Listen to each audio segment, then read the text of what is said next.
Hi hello. Kattathe Kilikkoodu serial പുതിയൊരു episode നോക്കിയാലോ?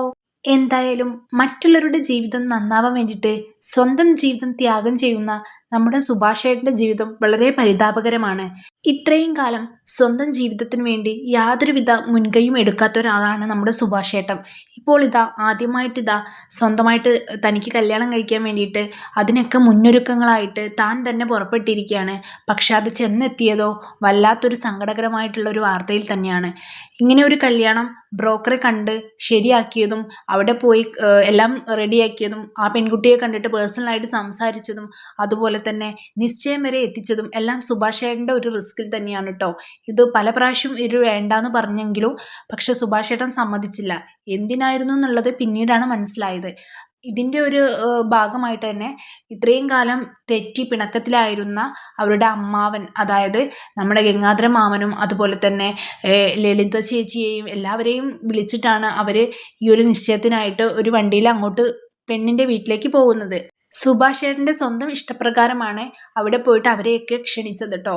നമ്മുടെ സുനന്ദയുടെ വീട്ടിൽ പോയിട്ട് ലളിതയെയും അതുപോലെ തന്നെ ഗംഗാധര മാമനെയൊക്കെ ക്ഷണിക്കുന്നുണ്ട്, സുനന്ദയെയും ക്ഷണിക്കുന്നുണ്ട്. അങ്ങനെ എല്ലാവരും കൂടിയാണ് നിശ്ചയത്തിന് വേണ്ടിയിട്ട് പോകുന്നത്. അങ്ങനെ എന്തായാലും അവിടെ പോയിട്ട് ഒരു കാര്യവും ശരിയാവുന്നില്ല. കാരണം ആ പെൺകുട്ടിയുടെ വിവാഹം നേരത്തെ കഴിഞ്ഞതായിരുന്നു. നല്ലൊരു ബന്ധമല്ലായിരുന്നു. നാട്ടിലൊന്നും അവർക്ക് നല്ല പേരും പെരുമയും ഒന്നും അല്ലായിരുന്നു. അത്രയും മോശപ്പെട്ടൊരു ഫാമിലിയിൽ നിന്നാണ് നമ്മുടെ സുഭാഷ് ഏട്ടൻ ഇങ്ങനെ ഒരു കല്യാണം ആലോചിച്ചത് എന്നുള്ളത് പിന്നീടാണ് എല്ലാവർക്കും മനസ്സിലായത്.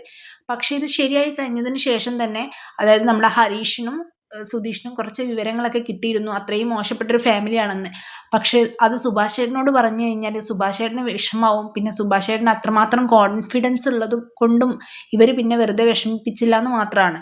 എന്തായാലും വരുന്ന വഴിക്ക് വണ്ടിയിൽ വെച്ച് തന്നെ നമ്മളെ ഗംഗാധര മാമനും ലളിതയും എല്ലാം ഇവരെ നന്നായിട്ട് പറഞ്ഞ് മടുപ്പിക്കുന്നുണ്ട്. അതായത് നമ്മളെ ഭാസ്കര മാമനെയൊക്കെ പറഞ്ഞ് മടുപ്പിക്കുന്നുണ്ട്. നിങ്ങൾക്ക് ഇനി ഒരിക്കലും ഒരു പെൺകുട്ടി ജീവിതത്തിൽ കിട്ടില്ല എന്ന് വിചാരിച്ചിട്ടാണോ സുഭാഷ് നീ ഇങ്ങനൊരു കല്യാണം ആലോചിച്ചത്? ഇങ്ങനെയാണെങ്കിൽ കുട്ടിയും കൂടിയുള്ളൊരു ബന്ധം നിനക്ക് നോക്കായിരുന്നു. അതായത് കല്യാണം കഴിഞ്ഞ് കുട്ടിയുള്ള ആരെങ്കിലുമൊക്കെ കല്യാണം കഴിക്കാമായിരുന്നു എന്ന് കളിയാക്കുന്നുണ്ട് കേട്ടോ. അത്ര വിഷമാണെങ്കിൽ നിന്റെ മോളെ അങ്ങോട്ട് കല്യാണം കഴിപ്പിച്ച് തന്നൂടായിരുന്നു എന്നൊക്കെ ഭാസ്കർ മാമ വണ്ടിയിൽ വെച്ച് ചോദിക്കുന്നുണ്ട്. ഇവരുടെ ഈ സംസാരം കേട്ടിട്ട് എല്ലാവർക്കും ഇറിറ്റേറ്റ് ആവുന്നുണ്ട് കേട്ടോ. സുഭാഷ് ഏട്ടൻ ഓൾറെഡി ഭയങ്കര സങ്കടത്തിലിരിക്കുകയാണ്. അതിൻ്റെ ഇടയിലാണ് ഇങ്ങനൊരു സംസാരം. പ്രശ്നങ്ങളൊന്നും വേണ്ടാന്ന് വെച്ചിട്ട് സുധീഷ് ആയിക്കോട്ടെ ഹരീഷ് ആയിക്കോട്ടെ അതുപോലെ തന്നെ നമ്മളെ നിധിയൊക്കെ മിണ്ടാതിരിക്കുക കേട്ടോ. വണ്ടിയിൽ വെച്ചിട്ട് ഇങ്ങനെ കുത്തി കുത്തി ഓരോന്ന് ഗംഗാധര മാമനും ലളിതയും പറയുന്നുണ്ട്. ഭാസ്കര മാമനാണ് അതിനുള്ള മറുപടിയൊക്കെ കൊടുക്കുന്നത് കേട്ടോ.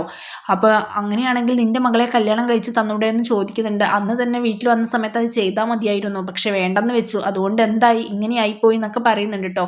എൻ്റെ മോളിപ്പോൾ നല്ലൊരു കുടുംബമായിട്ട് ജീവിക്കുക, വെറുതെ അവളെ സുഭാഷിൻ്റെ പേരിൽ വലിച്ചിടേണ്ട ആവശ്യമൊന്നുമില്ല എന്നൊക്കെ പറയുന്നുണ്ട് കേട്ടോ. ഇവരുടെ ഈ സംസാരം കേട്ടിട്ട് ഭയങ്കര ഇറിറ്റേറ്റ് ആവുന്നുണ്ട്. അവസാനം അവർ തന്നെ വണ്ടി സൈഡാക്കി ഇതൊന്നും കേട്ട് ഞങ്ങൾക്ക് ഇവിടെ ഇരിക്കാൻ പറ്റില്ല, ഞങ്ങൾ ഇറങ്ങുകയാണെന്നൊക്കെ പറയുന്നുണ്ട് കേട്ടോ. സുഭാഷ് ഏട്ടൻ മാമ പോവല്ലേ എന്നൊക്കെ പറയുന്നുണ്ട്.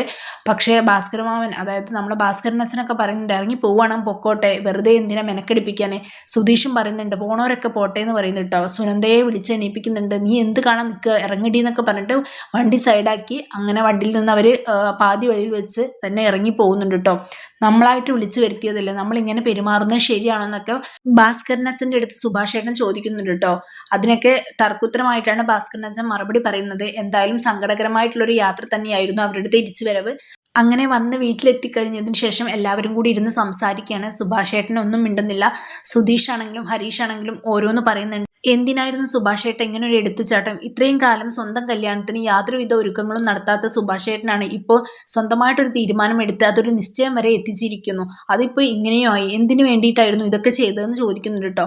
ആദ്യം ഒന്നും മിണ്ടുന്നില്ല. പിന്നെ നമ്മളെ നിധിയാണെങ്കിലും പറയുന്നുണ്ട് വെറുതെ വിഷമിപ്പിക്കേണ്ട, അല്ലെങ്കിൽ ഓരോന്ന് ആലോചിച്ച് വിഷമിച്ചിരിക്കുകയാണ്. ഇനിയിപ്പോൾ പറഞ്ഞതൊക്കെ ഇങ്ങനെ പറഞ്ഞെന്ന് വെച്ച് നമുക്കൊന്നും തിരിച്ചെടുക്കാൻ പറ്റില്ലല്ലോ. എന്തായാലും ഇങ്ങനെയൊന്നും പറയല്ല സുധീഷ്, എല്ലാം നല്ലതിനാവുമെന്ന് വിചാരിച്ചിട്ടല്ലേ ഇങ്ങനെയൊക്കെ ചെയ്തതെന്നൊക്കെ പറയുന്നുണ്ട് കേട്ടോ. പക്ഷേ അന്നേരം നമ്മുടെ സുധീഷ് പറയുന്നുണ്ട്, വളരെ പോയിന്റാണ് ആൾ പറയുന്നത്, നമ്മൾ ഒരിക്കലും സുഭാഷ് ഏട്ടാ ഇങ്ങനെയുള്ള കാര്യങ്ങളൊന്നും എടുത്തു ചാടി തീരുമാനം എടുക്കരുത്. ഇത് നിങ്ങൾ അടുക്കളയിൽ ആഹാരം ഉണ്ടാക്കുകയോ അതുപോലെ തന്നെ മേസ്തിരി പണി എടുക്കുകയോ ഒന്നും അല്ല ചെയ്യുന്നത്. ഇത് ജീവിതമാണ്. ഒരുപാട് ആലോചിച്ചും കണ്ടും വേണം ചെയ്യാൻ എന്നൊക്കെ പറയുമ്പോൾ നമ്മളെ നീതി ഇങ്ങനെ നോക്കിക്കൊണ്ടിരിക്കുന്നുണ്ട് കേട്ടോ. കാരണം സ്വന്തം ജീവിതം ഇത്ര ആലോചിച്ചും കണ്ടു എന്നല്ല ചെയ്തത്, അതുകൊണ്ട് നോക്കിയതാണ്.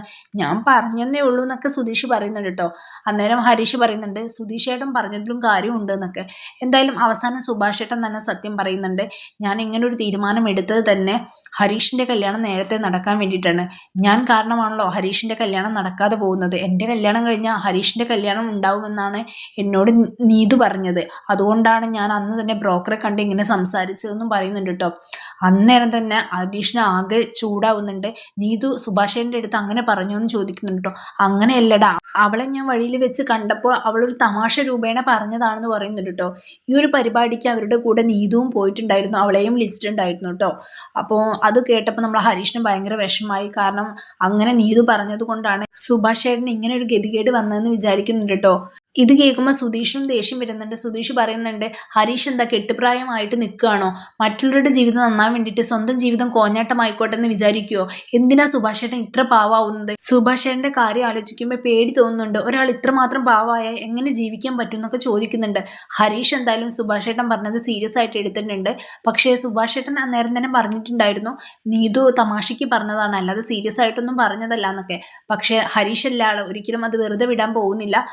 പിന്നെ നികേഷും അഭിപ്രായമൊക്കെ പറയുന്നുണ്ട് കേട്ടോ. സുഭാഷ് ചേട്ടൻ എന്താ എല്ലാ കാര്യത്തിലും അടിപൊളിയാണ്, പക്ഷെ സ്വന്തം ജീവിതം വന്നപ്പോൾ എന്ത് സുഭാഷ് ചേട്ടൻ ഇങ്ങനെ ആയിപ്പോയതെന്ന് ചോദിക്കുന്നുണ്ട് കേട്ടോ. അച്ഛനാണെങ്കിൽ എല്ലാവരെയും ചീത്ത വിളിക്കുന്നുണ്ട്, ശകാരിക്കുന്നുണ്ട്. കാരണം അച്ഛൻ ആദ്യം ഇതിനൊന്നും നിൽക്കണ്ടെന്ന് പറഞ്ഞതായിരുന്നു, എന്നിട്ട് സ്വന്തം ഇഷ്ടപ്രകാരം ഇത് ഇവിടെ വരെ എത്തിച്ചു. പിന്നെ അതായത് ലളിതയെയും അമ്മാവനെയും വിളിച്ചത് തന്നെ അച്ഛന് തീരെ ഇഷ്ടപ്പെട്ടില്ല, അതുതന്നെ അച്ഛൻ വേണ്ടാന്ന് വെച്ചതായിരുന്നു. പക്ഷേ ഇപ്പം എല്ലാവരുടെയും മുന്നിൽ നാണക്കേടായി, എൻ്റെ മക്കളും ബാക്കിയുള്ളവരുടെ മുന്നിൽ കുറഞ്ഞു കാണുന്നത് എനിക്കെന്തോ വിഷമമുള്ള കാര്യം, അതുകൊണ്ട് പറഞ്ഞതാണെന്നൊക്കെ പറയുന്നുണ്ട് കേട്ടോ. അച്ഛൻ ഈ കാര്യത്തിൽ ഇടപെടേണ്ട കാര്യമില്ല, അച്ഛൻ എന്തായാലും അച്ഛൻ്റെ മാനക്കേട് ആദ്യം ശരിയാക്കാൻ നോക്കുന്നൊക്കെ പറഞ്ഞ് സുധീഷ് ചൂടാവുന്നുണ്ട്.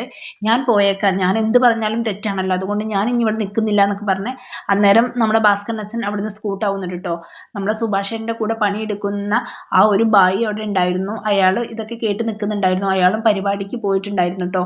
അങ്ങനെ അയാൾ നമ്മളെ സുഭാഷേൻ്റെ മൈൻഡ് ഒന്ന് റിലാക്സ് ആക്കാൻ വേണ്ടിയിട്ട് പുറത്തേക്ക് കൊണ്ടുപോകുന്നുണ്ട്. സുധീഷ് ആണെങ്കിൽ പറയുന്നുണ്ട് ഏട്ടൻ തനിയെ നിൽക്കണ്ടെന്നൊക്കെ. അയാൾ പറയുന്നുണ്ട് ഞാൻ നോക്കിക്കോളാം എന്നൊക്കെ. എന്തായാലും ഹരീഷ് നമ്മളെ നീതുവിനെ വെറുതെ വിടാൻ ഉദ്ദേശിക്കുന്നില്ല, നേരെ നീതുവിൻ്റെ വീട്ടിൻ്റെ അങ്ങോട്ട് പോകുന്നുണ്ട് കേട്ടോ. എന്നിട്ട് നീതുവിനെ കോൾ ചെയ്യുന്നുണ്ട്. അന്നേരം നീതു ഭയങ്കര സന്തോഷത്തിലാണ് ആ കോൾ അറ്റൻഡ് ചെയ്യുന്നത്. കാരണം നേരത്തെയല്ലേ കണ്ടിട്ടുള്ളൂ, അപ്പോഴേക്കും വീണ്ടും വിളിച്ചല്ലോ എന്ന് വിചാരിച്ചിട്ടുള്ള സന്തോഷത്തിലാണ് ആളെ. നീയല്ലേ എന്നെ ഇപ്പോൾ കണ്ടതെന്ന് ചോദിക്കുന്നുണ്ട് കേട്ടോ. നീ എന്തായാലും പുറത്തേക്ക് ഇറങ്ങി വാ, ഞാൻ നിൻ്റെ വീടിൻ്റെ ഉമ്മറത്തുണ്ടെന്ന് പറയുന്നുണ്ട് കേട്ടോ. അന്നേരം അവൾ പറയുന്നുണ്ട് ഇവിടെ അഖിലേട്ടനും അമ്മയൊക്കെ ഉണ്ട്, ഞാൻ എന്താ ചെയ്യുന്നത്, നീ ഇങ്ങോട്ട് വരുന്നുണ്ടോ എന്ന് ചോദിക്കുന്നുണ്ട്. ഞാൻ ദേ ഇപ്പോൾ വരാമെന്ന് പറയുന്നുണ്ട് കേട്ടോ. അങ്ങനെ രാത്രി തന്നെയാണ് അവൾ പുറത്തേക്ക് ഇറങ്ങുന്നത്. ഇത് കാണുമ്പോൾ അമ്മ ചോദിക്കുന്നുണ്ട് നീ എന്താ ഈ നേരത്തുനിന്ന്. അപ്പോൾ അവൾ അതിന് തർക്കുത്തരം പറഞ്ഞിട്ടാണ് ഇറങ്ങുന്നത്. അഖില് ചോദിക്കുന്നുണ്ട് അവൾ ഇറങ്ങി പോകുന്നത് കണ്ട് നിൽക്കില്ലേ നിങ്ങൾ ചെയ്യുന്നതെന്ന്. അങ്ങനെ അവർ പോയി നോക്കുമ്പോൾ അവിടെ ഹരീഷിനെ കാണുന്നുണ്ട് കേട്ടോ. അപ്പോൾ അഖില് പറയുന്നുണ്ട് ആ തെണ്ടി വന്നിട്ടുണ്ട്, അവനോട് സംസാരിക്കാനാ പോയതെന്ന് പറഞ്ഞിട്ട് അകത്തേക്ക് തന്നെ കയറുന്നുണ്ട്. കാരണം പോയിട്ട് വലിയ കാര്യമൊന്നുമില്ല, അവളെന്തായാലും പ്രശ്നമാക്കും, പിന്നെ പോലീസ് കേസാക്കും എന്നൊക്കെ പേടിച്ചിട്ട് അമ്മയും തിരിച്ചിങ്ങോട്ട് പോന്നു. എന്തായാലും നമ്മളെ നീതുവിനെ ഇട്ടിട്ട് നന്നായിട്ട് പണി കൊടുക്കുന്നുണ്ട് നമ്മളെ ഹരീഷ്.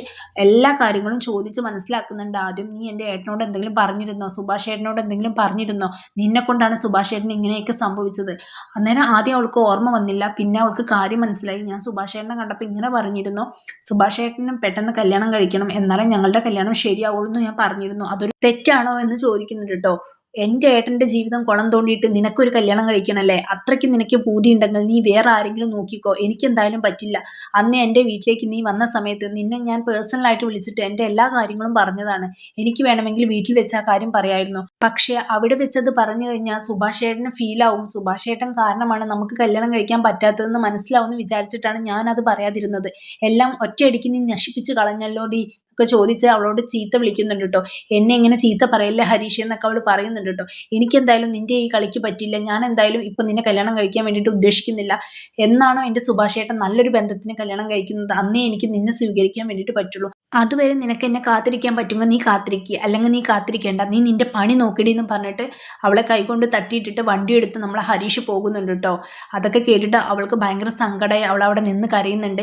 ഇത് കണ്ടിട്ട് അഖിലും അമ്മയും പറയുന്നുണ്ട് കേട്ടോ, ഓ നമ്മളൊക്കെ അവളെ ചീത്ത വിളിക്കുകയാണെങ്കിൽ അവൾ എന്തൊക്കെ ഇങ്ങോട്ട് തിരിച്ചു പറയും, അവൻ പറയുന്നതും കേട്ട് മിണ്ടാതിരിക്കുന്നത് കണ്ടില്ലേ എന്നൊക്കെ പറഞ്ഞ് അവളെങ്ങനെ കമൻ്റ് അടിക്കുന്നുണ്ട് കേട്ടോ. അങ്ങനെ വീട്ടിലേക്ക് കയറി വന്ന അവളോട് ചോദിക്കുന്നുണ്ട് നീ എവിടെയായിരുന്നുടി, നീ എന്നോട് അവൻ പറഞ്ഞതൊക്കെ കേട്ടില്ലേ, അവനാണോ നിന്നെ പൊന്നുപോലെ നോക്കുമെന്ന് പറയുന്നത്, കല്യാണം കഴിഞ്ഞു കഴിഞ്ഞാൽ നിനക്കെന്നും അവൻ്റെ കയ്യിൽ നിന്ന് അടിയും കുത്തുമൊക്കെ വാങ്ങാടി, നീ ഇത് അനുഭവിക്കണം, നല്ലൊരു കല്യാണാലോചന നിനക്ക് കൊണ്ടു തന്നതല്ലേ, അപ്പൊ നിനക്കത് പറ്റിയില്ലല്ലോ, എന്റെ ശാപമാണെടി, ഇത് നിനക്കുള്ള ശിക്ഷയാണെന്നൊക്കെ അമ്മ പറഞ്ഞ് അവളെ ചീത്ത വിളിക്കുന്നുണ്ട് കേട്ടോ.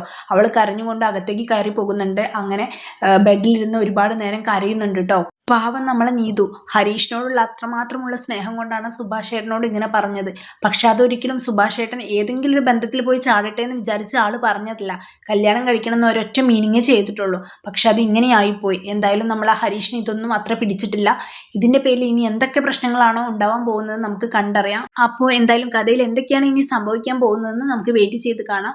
ആദ്യമായിട്ടാണ് എൻ്റെ വീഡിയോ കാണുന്നതെങ്കിൽ എന്നെ ഫോളോ ചെയ്യാൻ മറക്കരുതേ. ഇതുപോലുള്ള റിവ്യൂസിനായിട്ട് ഈ ചാനൽ ഒന്ന് ഫോളോ ചെയ്യുക. ബൈ.